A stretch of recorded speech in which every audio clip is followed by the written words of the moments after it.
चलिए स्टार्ट करते हैं अपना टॉपिक।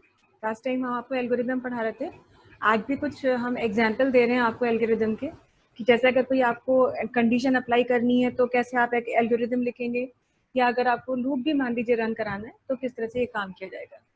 तो पहली एल्गोरिदम हमारी जो है, in which we have to check whether a year is leap year और नॉट। देखिए कोई भी ईयर लीप ईयर है या नहीं है, इसके लिए हमें बेसिकली क्या कंडीशन देखनी होती है कि लीप ईयर कहते किसको है। सबसे पहले तो हमें यही पता होना चाहिए, और हम सबको ये बात अच्छे से मालूम है कि एक लीप ईयर वो ईयर कहलाता है जिसमें एक एक्स्ट्रा डे होता है। फरवरी में 28 की जगह 29 डेज होते हैं। लेकिन ऑब्वियसली ये आउटपुट हमें कैसे मिलेगा, क्योंकि हमें अब प्रोग्राम कुछ इस तरह का बनाना है जिसमें कि हमें सिर्फ ईयर मांगना है, और ईयर मांग के ही चेक करना है कि वो लीप ईयर है या नहीं है। तो हमें जो इसमें चीज देखनी है वो ये देखनी है कि लीप ईयर की एक और कंडीशन होती है कि हर 4 साल के बाद लीप ईयर आता है, यानी every 4th year is a leap year. तो अगर हम लीप ईयर की जो वैल्यू हमें मिली है, मतलब ईयर के लिए जो वैल्यू हमने एक्सेप्ट की है, अगर हम उसे 4 से डिवाइड कर दें तो भी देखा जाए तो हमारा आउटपुट एकदम सही मिलेगा। लेकिन प्रॉब्लम ये है कि ये कुछ ईयर्स के लिए एग्जाम्पलरी है, मतलब कुछ ईयर्स के लिए ये चीज कंडीशन अप्लाई नहीं होती है। तो ऐसे केस में, और हमें तो प्रोग्राम ऐसा बनाना है कि भाई हमारा प्रोग्राम बिल्कुल फुल प्रूफ हो, उसमें कहीं किसी तरीके का कोई लूप होल नहीं रहना चाहिए। तो बिल्कुल एक ऐसा प्रोग्राम बनाना है जिसमें कि लीप ईयर के लिए कोई भी हम ईयर दें चेक कराने के लिए, कंडीशन पूरी तरह से सही हो, सेटिस्फाइड हो, और हमें सही आउटपुट मिले। चाहे कोई भी ईयर दें, हम आज का दें, आज से 20 साल 50 साल पहले का भी वैल्यू दे दें, या आने वाले 10 साल के बाद की भी वैल्यू दे दें। तो उसके लिए जो लॉजिक हमें अप्लाई करना होता है, तो सबसे पहले तो हम ये देखते हैं यहाँ पर कि हमारा ईयर जो है हम उसे डिवाइड करेंगे, कंडीशन हम चेक करेंगे। हम आपको यहाँ पे एल्गोरिदम से ही समझा दे रहे हैं। सबसे पहले तो हम स्टार्ट करेंगे और उसके बाद क्या लिखेंगे, get the value of year, या नंबरिंग भी कर सकते थे 1 2 3 4 5। Get the value of year यानी ईयर के लिए वैल्यू एक्सेप्ट कीजिए, और उसके बाद सबसे पहली कंडीशन ये लगाएंगे कि if the year is divisible by 400 और नॉट। सबसे पहले तो हम यही देख लेंगे कि हमारा नंबर जो ईयर के लिए आया है वो 400 से डिवाइड होता है या नहीं। अगर होता है, if it is, again check, तो अंदर ही दोबारा चेक करिए कि क्या वो 4 से डिवाइड हो रहा है। मगर साथ ही साथ ये भी देखना है कि वो 100 से डिवाइड नहीं होना चाहिए। यानी अगर हम प्रोग्रामिंग की बात करें, अपने कोड की बात करें, तो यहाँ पे हमें क्या देखना चाहिए, इफ ईयर की वैल्यू मान लीजिए ईयर नाम के वेरिएबल में ही लिए, तो हमें कहना होगा if year mod 400 is equal to 0। और कंडीशन के अंदर जाके फिर चेक करेंगे, if year mod 4 is equal to 0 and, मतलब डबल एम्परसेंड लगाएंगे, and year mod 100 is not equals to 0। अगर ये चीज आप कहेंगे तो पहले वो चेक करेगा कि 400 से डिवाइड हो रहा है या नहीं। अगर 400 से डिवाइड हो रहा है तो ही आप अंदर जाएंगे, और अंदर जाने पर वो चेक करेगा एक ही समय पर नंबर 4 से तो डिवाइड हो मगर 400 से डिवाइड ना हो। तो ये कंडीशन हमारी यहाँ पर अप्लाई होगी, और फिर हम देखेंगे कि अगर जो भी कंडीशन दी गई है वो ट्रू है तो year is set to be leap year, otherwise not. तब तो लीप ईयर होगा, नहीं तो नहीं। अदरवाइज तो वो 400 से ही डिवाइड होकर के चेक हो रहा है, और अगर नहीं डिवाइड हो रहा है 400 से तो हम बाहर ही कह देंगे it is not a leap year. तो इस तरीके से एक लीप ईयर का हम क्वेश्चन यहाँ पे देख रहे हैं, सैंपल देख रहे हैं। कंडीशन में आपको कुछ खास नहीं करना है, बस इफ का यूज करके आप अपनी सिंपल अपने स्टेटमेंट्स लिख सकते हैं। स्टेटमेंट को लिखने का आपका खुद का भी अपना तरीका हो सकता है, बेसिकली लॉजिक ये अप्लाई किया जाएगा। तो यहाँ कम से कम हमने स्टेप्स यूज की हैं और अपनी सारी बात कह भी दी है। तो इस तरह से हम यहाँ पर लीप ईयर को चेक करते हैं। दूसरा हमारा जो सैंपल प्रोग्राम है, सैंपल एल्गोरिदम है, that is for summation of set of numbers. Summation मतलब ऐड करना, नंबर्स को ऐड करना है। लेकिन ये नंबर कोई दो नंबर नहीं है, बहुत सारे नंबर्स हो सकते हैं, जो कि एक रेंज के नंबर हो सकते हैं, है ना, पूरी एक सीरीज के नंबर हो सकते हैं ऐड करना। जैसे आपको याद होगा हमने आपको सम ऑफ सीरीज लूप के थ्रू बताई है। तो अब जब भी बात आती है सीरीज की तो अगली बात क्या आ जाती है, लूप की। ये लूप तो जरूरी है इसमें, क्योंकि सीरीज तब तक बनी नहीं सकती जब तक लूप ना हो। एक नंबर से अगले नंबर पे पहुंचने के लिए ही आपको लूप की जरूरत पड़ेगी। तो यानी अगर कोई एक सीरीज दे दी गई है और उसमें आपको सम करना है, तो आपको ध्यान क्या बात रखनी है कि जो सम करना है उसमें सम की वैल्यू ही बार बार अपडेट हो रही है। आपको इस चीज का ध्यान होगा कि सम अगर कंटिन्यूअसली अपडेट होता है और लूप के अंदर आपको रिपीटेडली एडिशन करना है, तो सम को किसी ऐसी वैल्यू से इनिशियलाइज करना पड़ता है कि वैल्यू जुड़ भी जाए लेकिन उसके अपनी ओरिजिनल नंबर पे कोई फर्क भी ना पड़े। तो ऐसी एक ही एक वैल्यू है हमारी 0। तो यहाँ पर भी हम उसी लॉजिक को लिखेंगे। कैसे लिखेंगे? सबसे पहले स्टार्ट करना है और फिर हम यहाँ पे लिखेंगे read n numbers to be summed from the input device, यानी एक्सेप्ट करिए वो नंबर जिन्हें आपको सम करना है। वो सेट ऑफ नंबर है, वो बहुत से नंबर हो सकते हैं, हो सकता है एक रेंज दे दी गई हो। Initialize the variable sum as 0, sum नाम के वेरिएबल को 0 से इनिशियलाइज कर दीजिए, तभी तो आप वो काम करेंगे।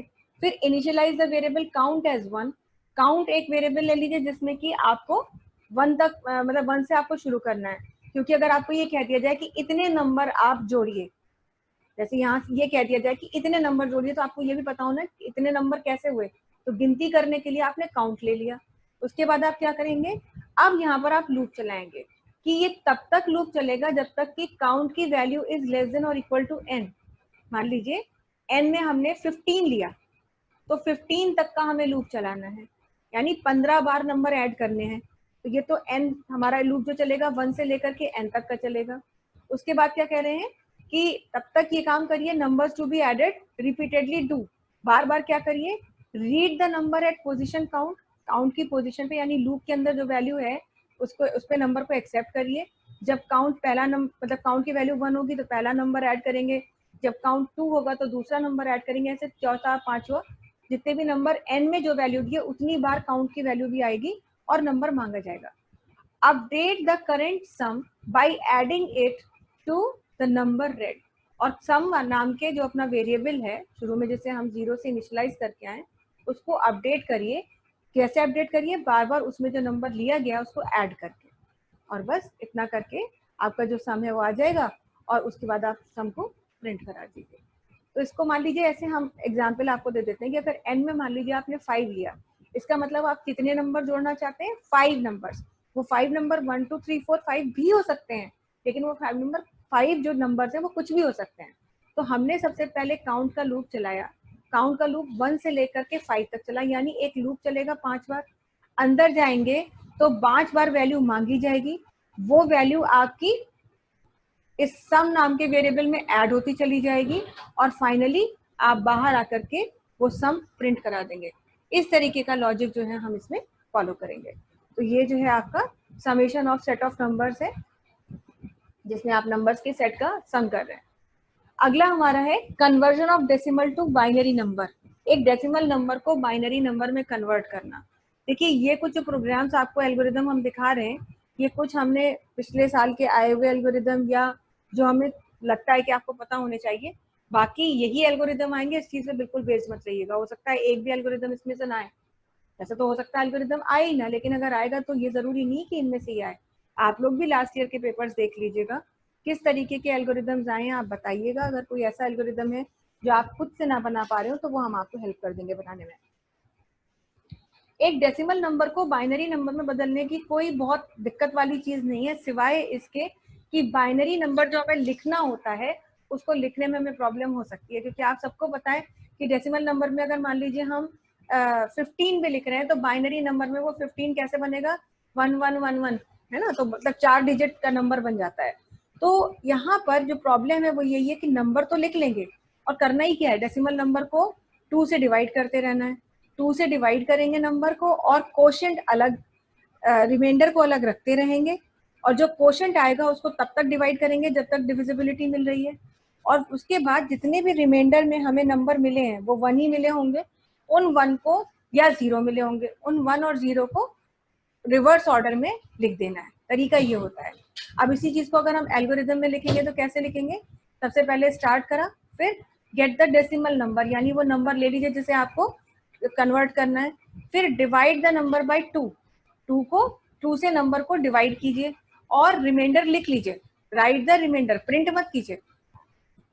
कोशेंट ऑफ प्रीवियस स्टेप, अब इससे पहली वाली जो स्टेप है उसमें जो कोशेंट मिला वो डिविडेंड बन जाएगा, and again divided by 2 at next step, और उसको फिर अगली बार 2 से डिवाइड करिए, और ये प्रोसेस जो है आपकी तब तक चलती रहेगी जब तक कि डिविजिबिलिटी मिल रही है। Write the remainder to right hand side of previous remainder, जो रिमाइंडर अभी मिला है उसको पिछले रिमाइंडर के राइट हैंड साइड पर लिखिए, ताकि आपका नंबर जो है वो आपका रिमाइंडर आपका स्टोर होता रहे। And repeat the process till the quotient is 0। ऐसा कब तक करना है, जैसे मैं अभी बोल रही थी डिविजिबिलिटी मिलती रहे, मतलब कोशेंट की वैल्यू 0 हो, तब ऐसा तब तक आपको करना है। और बाद में रिवर्स ऑर्डर में सारे डिजिट्स को आप रख दीजिए और आपका नंबर जो है आपको बाइनरी ऑर्डर में मिल गया, बाइनरी कन्वर्जन हो गया और आप स्टेप को खत्म कर देते। तो ये आपका डेसिमल टू बाइनरी कन्वर्जन का आपका एक एल्गोरिथम था। अगला एल्गोरिथम है टू रिवर्स अ नंबर। सभी ने नंबर को रिवर्स करने का प्रोसेस पढ़ा है, सभी को पता है कि एक नंबर को जब रिवर्स करना होता है तो सबसे पहले तो उसके डिजिट्स एक्सट्रैक्ट करने पड़ते हैं, और डिजिट्स को एक्सट्रैक्ट करके उसको कुछ इस तरह से लिखते हैं कि जब फर्स्ट मतलब हमारी यूनिट होती है वो यूनिट बदलती रहती हैं। जैसे पहले हमारी जो क्या नाम है वो वाली यूनिट है जो वंस पे है वो टेंस हो जाएगी, जो जैसे ही अगला नंबर मिलेगा तब, और जैसे ही उसके बाद वाला डिजिट मिलेगा तो जो टेंस पे है वो हंड्रेड्स पे पहुंचेगी, जो वंस पे वो टेंस पे पहुंचेगी ताकि अगला नंबर मिले। यानी डिजिट को एक्सट्रैक्ट करने पर भी जो डिजिट एक्सट्रैक्ट होकर के आ रहा है नंबर को रिवर्स करने पर आपको एक्सट्रैक्टेड डिजिट के राइट हैंड पर वो डिजिट रखना है।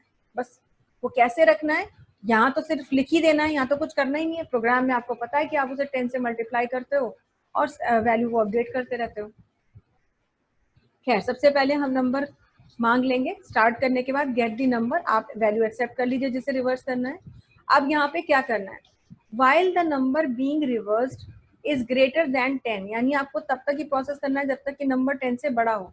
करना क्या आपको, extract the right most digit of the number, सबसे राइट हैंड साइड का डिजिट एक्सट्रैक्ट करिए to by taking remainder, remainder लेकर के, and place the extracted digit to right hand side of previous number, और राइट हैंड साइड पर अपने previous number के जो भी नंबर एक्सट्रैक्टेड डिजिट आया है उसके राइट हैंड साइड पर रखते रहें।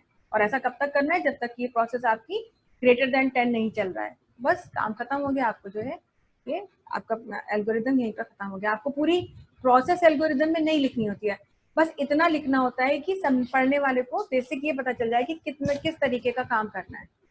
यहाँ पूरा प्रोग्राम का लॉजिक नहीं लिख डालेंगे, जैसा हमने पिछले सेशन में भी आपको बताया था कि एल्गोरिदम का प्रोग्रामिंग से कोई डायरेक्ट रिलेशनशिप नहीं है कि नहीं जी ऐसे एल्गोरिदम देख लीजिए बस प्रोग्राम बनाना शुरू कर दीजिए। नेक्स्ट है हमारा algorithm to check whether a number is prime और नॉट। एक नंबर प्राइम है या नहीं है इसको चेक करने के लिए हम किस तरह से एल्गोरिदम लिख सकते हैं।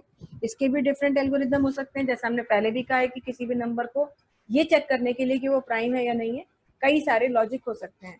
यहाँ हमने आपको वही लॉजिक बताया जो लॉजिक हमने आपको प्रोग्रामिंग में बताया। सबसे पहले स्टार्ट करेंगे और वैल्यू एक्सेप्ट कर लेंगे। गेट द नंबर भी लिख सकते हैं, एक्सेप्ट द वैल्यू भी लिख सकते हैं, वो आपकी मर्जी है। अब हमने क्या करा, set value of I to 1, यानी एक लूप हमें चलाना है जिसमें हमने क्या कहा कि आई की वैल्यू 1 कर दीजिए और एक और वेरिएबल ले लिया काउंट टू 0, काउंट को 0 कर दीजिए।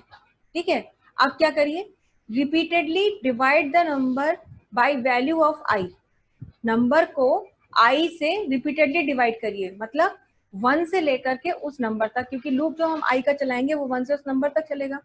And increase I by 1 after each iteration, और आई को हर बार एक एक बढ़ाते रहिए।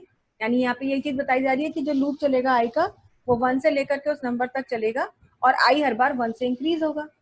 लेकिन जब आपका लूप चल रहा है तो करना क्या है, increase value of count by 1, आप काउंट की वैल्यू को हर बार 1 से ऐड करिए। कब, आफ्टर ईच डिविजिबिलिटी, हर बार डिविजिबिलिटी के ट्रू होने पर काउंट की वैल्यू 1 कर दीजिए। आपको याद होगा कि प्राइम नंबर को चेक करने के लिए आप लूप चलाते हैं 1 से लेके उस नंबर तक और अंदर आप डिविजिबिलिटी चेक करते हैं नंबर की आपके लूप के वैल्यू के साथ, और ये चेक करते हैं कि अगर डिविजिबिलिटी मिल रही है तो काउंट की वैल्यू प्लस प्लस करते जाओ, यानी उसमें 1 ऐड करते जाओ। और बाहर आकर के हम यही चेक करते हैं कि काउंट की वैल्यू क्या है। अगर काउंट की वैल्यू 2 है यानी कि उसको डिविजिबिलिटी 2 ही बार मिली, एक बार कब, जब नंबर 1 से डिवाइड हुआ होगा लूप की पहली वैल्यू से, और एक बार कब, जब नंबर खुद से डिवाइड हुआ होगा यानी लूप की लास्ट वैल्यू से, तभी काउंट की वैल्यू 2 हुई होगी। नहीं तो काउंट की वैल्यू 1 भी रह सकती है या 3, 4, 5, 6, 7, 8 कुछ भी हो सकती है, पर 2 तभी होगी जब नंबर 2 ही बार डिवाइड हुआ होगा। तो बस इसी कैच को हम भी रखेंगे अपने प्रोग्राम के लॉजिक के लिए, और हम यही चेक करेंगे कि if value of count is 2 और नॉट, काउंट की वैल्यू 2 है या नहीं। इफ इट इज 2, यदि 2 है number is set to be prime, number prime है नहीं तो नहीं है, अदरवाइज नो। इस तरीके से आप एक नंबर को चेक करेंगे कि दिया हुआ नंबर आपका प्राइम नंबर है या नहीं। तो ये कुछ हमने आपको सैम्पल एल्गोरिदम्स बता दिए हैं, ये आप लोग भी ट्राई करके देख लीजिएगा। लिखना है सिर्फ अपनी भाषा में, बहुत सिंपल शब्दों में। आपको जरूरी नहीं कि जैसा लिख के मिला है इसको आपको रट्टे मारने हैं, ना ये जरूरी है कि आप यही लॉजिक फॉलो करें। लॉजिक आपका बस सही होना चाहिए, गलत नहीं होना चाहिए, और स्टेप्स बहुत कम होनी चाहिए, ज्यादा बड़ा करके इसको आपको नहीं लिखना है। बाकी आपको जो ई मटेरियल मिला है उसमें भी आप देख लीजिएगा, उसमें भी एल्गोरिदम्स आपको दिए हुए हैं, वो एल्गोरिदम्स आप देखिएगा, समझिएगा। ज्यादा डिफिकल्ट एल्गोरिदम को पढ़ने की जरूरत नहीं है, ज्यादा है तो लास्ट ईयर के पेपर्स देख लीजिए 3-4 साल के, आपको पता चल जाएगा किस तरह के एल्गोरिदम्स आते हैं। बस उतना ही आपको ट्राई करना है, उससे ज्यादा आपको ट्राई नहीं करना है। तो ये हमारा एल्गोरिदम का टॉपिक जो है ये खत्म हो गया है। अब जो है हमको बनाना, चेक करना है एक टॉपिक हमारा जो है फ्लो चार्ट, उसको हम कल स्टार्ट करेंगे और उम्मीद है वो भी 2 या 3 दिन में खत्म हो जाएगा। तो उसके बाद फिर हम आपके रेमेडियल सेशंस कराएंगे, और रेमेडियल सेशंस के बाद में हम आपको क्वेश्चन पेपर सॉल्व कराएंगे। तो इस बीच में आप लोग भी चाहें तो ये कर सकते हैं कि जैसे मैं बोल दूं कि सपोज 2020 का जनवरी का पेपर जो है डाउनलोड कर लीजिए अपने कंप्यूटर में, और आप उसे खुद लगाना शुरू कर दीजिए। खुद लगाना in the sense he solve करना शुरू कर दीजिए, ऑब्जेक्टिव पार्ट सॉल्व कर लीजिए कॉपी में अपने पास, और उसके बाद हम आपको बताएंगे कि आपने जितना सॉल्व किया है हम सही सॉल्यूशन आपको दे देंगे, और सॉल्यूशन देने के बाद फिर आप उसे चेक कर लीजिएगा कि आपने कितना सही किया कितना गलत किया। इस तरह से 3-4 साल के पेपर भी हम लगा लेंगे, तो आपके साथ मतलब हम यूँ कहेंगे कि हमारा भी रिविजन हो जाएगा। आपका तो खैर होता ही जा रहा है, हम भी रिवाइज कर लेंगे। चलिए, तो ये भी चीज़ें हो जाएंगी, तो एक तरीके की एक्सरसाइजेस भी हमारी हो जाएंगी। बाकी जितना भी स्टडी मटेरियल आप लोगों को मिला है या आपको ई मटेरियल मिला है, उसमें जो है थ्योरी का भी पूरा कंसंट्रेशन रखिएगा। ऐसा नहीं कि पूरा कंसंट्रेशन प्रोग्रामिंग में ही रखिएगा। जो नोट्स आपको बनवाए थे, जिसने जिसने क्लास अटेंड करी है सबके पास नोट्स हैं। जिन्होंने क्लास नहीं अटेंड कर पाए हैं वो लोग दूसरों से, अपने बैचमेट से प्लीज़ वो नोट्स मांग लें, और प्लीज़ उन नोट्स को भी कंसंट्रेट कीजिए। स्टडी मटेरियल को बिल्कुल इग्नोर मत कीजिए, और थोड़ी सी मेहनत करते रहिए। देखिए कितनी बढ़िया ग्रेड आप लोग इस पेपर में लेकर के आएंगे। ठीक है, खैर आज के लिए हम इतना ही रखते हैं। अब कल की क्लास में जो है हम फ्लो चार्ट अपना पढ़ेंगे और उसी टॉपिक को कंटिन्यू करेंगे। That's all for the day.